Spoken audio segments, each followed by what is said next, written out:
செங்கலுக்கு போக மாட்டீங்க. எனக்கு செங்கல்ல தான் சார் வீடு கட்டி தரணும் அப்படின்னு சொல்லுவீங்க. அது நல்லது தான், இல்லைன்னா சொல்லலை. ஆனா செங்கலை விட இந்த ஃப்ளையா செங்கல் நல்லது. அது நிறைய பேருக்கு தெரியாது, சொன்னாலும் அவங்க ஏத்துக்க மாட்டாங்க. சரிங்களா?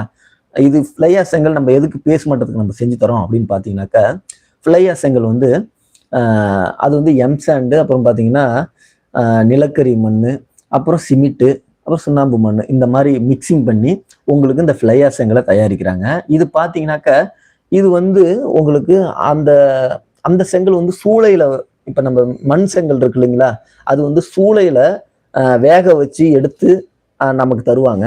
அது அந்த மாதிரி டைப்பு. இது பார்த்தீங்கன்னாக்க இது வந்து சிமெண்ட், இந்த எம்சாண்டு, அப்புறம் நிலக்கரி மண் இதெல்லாம் கலந்து வைப்ரேட் வைப்ரேட் அதை அழுத்தி அதை கெட்டித்தன்மை பண்ண வச்சு அதை தண்ணியில கியூர் பண்ணி அந்த மாதிரி இந்த கல்லை தயாரிக்கிறாங்க. அப்படிங்கிறப்ப இது